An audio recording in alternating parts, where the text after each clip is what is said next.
नमस्कार, मैं हूं वरुण कुमार। आप देख रहे हैं पर्सनल फाइनेंस का खास बुलेटिन मनी टाइम, जिसे अब आप YouTube, Facebook, Instagram और Twitter के अलावा मनी9 के ऐप पर भी देख सकते हैं। इस खास शो में आपको मिलेगी हर वो खबर जिसका आपकी जेब से है सीधा सरोकार।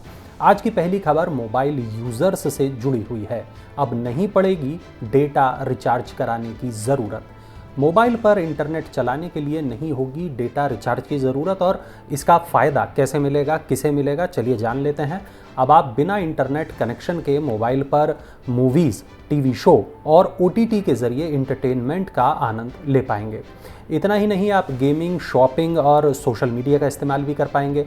ग्रामीण इलाकों में बिना किसी शुल्क के इन कार्यक्रमों की पहुंच सुनिश्चित करने के लिए कॉमन सर्विस सेंटर और शुगर बॉक्स नेटवर्क ने पार्टनरशिप की है।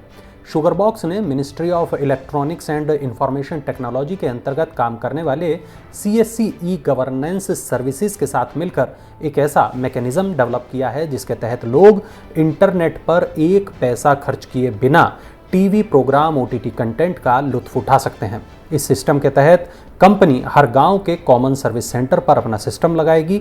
इससे 100 मीटर के रेडियस में आने वाले एरिया में लोग शुगर बॉक्स ऐप के जरिए अनलिमिटेड इंटरटेनमेंट प्रोग्राम का लुत्फ उठा सकते हैं। लेकिन अगली खबर जो है वो थोड़ा बुरी है। जल्द महंगी हो सकती है CNG और PNG। अगर आप CNG वाहन चलाते हैं या घर में PNG से खाना बनाते हैं तो ये खबर आपको परेशान कर सकती है। सरकारी कंपनी गेल ने शहरों की गैस कंपनियों को सप्लाई की जाने वाली नेचुरल गैस की कीमतों में इजाफा कर दिया है। कंपनी ने गैस की कीमत को 18% बढ़ाकर $10.5 प्रति यूनिट कर दिया है। गेल के इस फैसले का असर CNG और PNG का इस्तेमाल करने वाले ग्राहकों पर पड़ सकता है। Gas retailer Indraprastha gas limited और महानगर गैस लिमिटेड आने वाले दिनों में CNG और PNG की कीमत में करीब 18% की बढ़ोतरी कर सकते हैं। पिछले एक साल के दौरान दिल्ली में CNG की कीमत 74% और मुंबई में 64% बढ़ चुकी है। अगली खबर है एविएशन इंडस्ट्री से जुड़ी हुई। एविएशन इंडस्ट्री में छिड़ गई है एक नई जंग।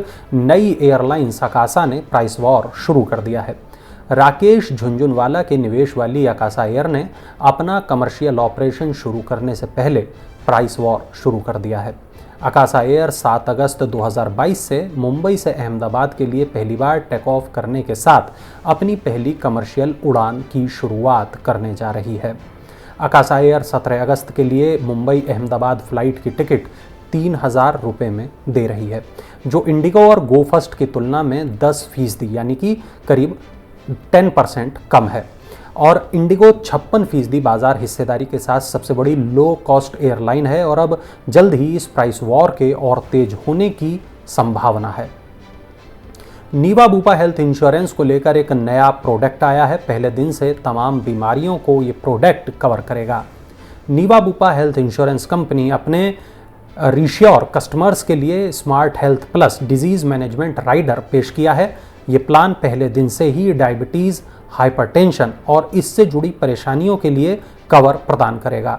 नीवा बूपा ने अपने ग्राहकों के बीच कराए गए एक सर्वे में पाया कि डायबिटीज़ और हाइपरटेंशन से पीड़ित अधिकांश लोग ऊंचा प्रीमियम देने के बाद भी 2 से 4 साल का वेटिंग पीरियड का उन्हें सामना करना पड़ता है। भारत में डायबिटीज़ और हाइपरटेंशन के मरीजों की बड़ी संख्या को देखते हुए नीवा बूपा ने ये प्रोडक्ट पेश किया है।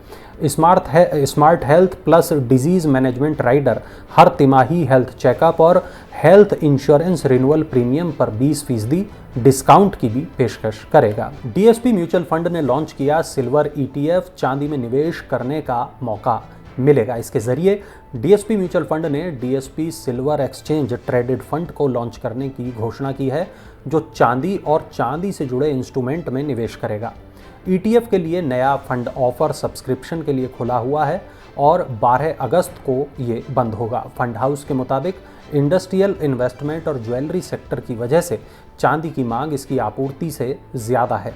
चांदी की आपूर्ति सीमित माइन प्रोडक्शन क्षमता पर निर्भर है, जबकि फोटोवोल्टिक सेल्स इलेक्ट्रिक व्हीकल के लिए बैटरी और कंट्रोल मॉड्यूल में इसके बढ़ते उपयोग के कारण इसकी मांग और बढ़ सकती है। सिल्वर ETF निवेशकों को छोटी राशि में यूनिट खरीदने की अनुमति देता है। टैक्स पेयर्स को दिया सरकार ने झटका। ITR रिटर्न का अब 30 दिन में ही कराना होगा सत्यापन। जी हाँ, सत्यापन जो है अब केवल 30 दिन के भीतर ही कराना होगा। आयकर विभाग ने करदाताओं की तरफ से आयकर रिटर्न जमा करने के बाद उसके सत्यापन की समय सीमा को 120 दिन से घटा दिया है, 30 दिन कर दिया गया है। आयकर विभाग ने कहा कि समय सीमा में कटौती का प्रावधान 1 अगस्त से ही लागू हो गया है। ITR दाखिल करने के बाद करदाता को उसका इलेक्ट्रॉनिक या भौतिक रूप में सत्यापन कराना होता है। अगर तय समय सीमा के भीतर ITR का सत्यापन नहीं कराया जाता तो आयकर विभाग उसे अवैध घोषित कर देता है। विभाग ने कहा कि 30 दिन के भीतर आयकर रिटर्न का सत्यापन नहीं हो पाने पर उसे अवैध मान लिया जाएगा। GST को लेकर एक बड़ा फैसला आया है। 1 अक्टूबर से B2B सौदों के लिए निकालना होगा ई-बिल।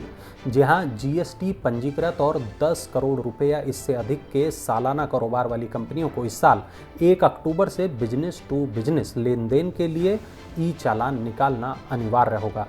वर्तमान में 20 करोड़ रुपए या उससे अधिक का कारोबार वाली कंपनियों को सभी तरह के B2B लेन देन के लिए इलेक्ट्रॉनिक इनवॉइस बनाना अनिवार्य है। केंद्रीय अप्रत्यक्ष कर और सीमा शुल्क बोर्ड ने कहा कि 1 अक्टूबर से ई-चालान की सीमा को घटाकर 10 करोड़ रुपए कर दिया गया है। GST परिषद ने इलेक्ट्रॉनिक चालान को चरणबद्ध तरीके से लागू करने का निर्णय लिया है। 5G नीलामी प्रक्रिया पूरी हो गई है। अब टेलीकॉम कंपनियां बढ़ा सकती हैं दोबारा से अपने रेट। टेलीकॉम सेक्टर के विश्लेषकों का मानना है कि 5G स्पेक्ट्रम के लिए 1.5 लाख करोड़ रुपए की नीलामी पूरी होने के बाद अब जल्द ही टैरिफ हाइक का अगला राउंड शुरू हो सकता है। क्रिसिल रेटिंग्स का ये कहना है कि स्पेक्ट्रम खरीदने में कंपनियों ने एक बहुत बड़ी धनराशि खर्च की है। ऐसे में टेलीकॉम कंपनियां 5G सर्विस के लिए प्रीमियम चार्ज करेंगी। इतना ही नहीं, 5G के मास एडॉप्टेशन को बढ़ावा देने के लिए कंपनियां 4G सर्विस के टैरिफ को भी बढ़ा सकती हैं। कंपनियों ने दिसंबर 2019 और नवंबर 2021 में टैरिफ में बड़ी बढ़ोतरी की थी। विश्लेषकों का यह कहना है कि 4G सर्विस के लिए अगला टैरिफ हाइक चालू वित्त वर्ष की दूसरी छमाही में हो सकता है। तिमाही नतीजों के बाद जोमेटो के शेयर में जोरदार उछाल आया है। आइए जानते हैं इस उछाल की वजह क्या है। Online food delivery company Zomato के शेयरों में मंगलवार को शुरुआती कारोबार में जोरदार उछाल आया। इसका कारण है कंपनी के जून तिमाही के नतीजे। जून तिमाही में कंपनी का शुद्ध घाटा आधा होकर 186 करोड़ रुपए रह गया है। एक साल पहले समान तिमाही में कंपनी को 360 करोड़ रुपए का घाटा हुआ था। जून 2022 तिमाही में कंपनी की आय बढ़कर 1582 करोड़ रुपए पर पहुंच गई है। बेहतर तिमाही नतीजों के दम पर BSE में कंपनी का शेयर शुरुआती कारोबार में 10.67% के लाभ के साथ 51 रुपए 80 पैसे पर पहुंच गया। चलिए अब नज़र डालते हैं IPO अपडेट्स पर, देखते हैं क्या कुछ चल रहा है IPO की दुनिया में। टैक्स पोर्टल टैक्स बडी का परिचालन करने वाली SSBA इनोवेशंस ने IPO से 105 करोड़ रुपए जुटाने की योजना बनाई है। इसके लिए कंपनी ने बाजार नियामक सेबी के पास शुरुआती दस्तावेज जमा करा दिए हैं। ये company individuals, HUF, professionals, firms और कंपनियों को टैक्स प्लानिंग और फाइलिंग, पर्सनल इन्वेस्टमेंट एडवाइजरी और वेल्थ बिल्डिंग क्षेत्र में फाइनेंशियल सॉल्यूशन उपलब्ध कराती है। अगली खबर है सुला वाइनयार्ड लिमिटेड से जुड़ी हुई IPO की, जो जल्द ही शेयर बाजार में लिस्ट होगी।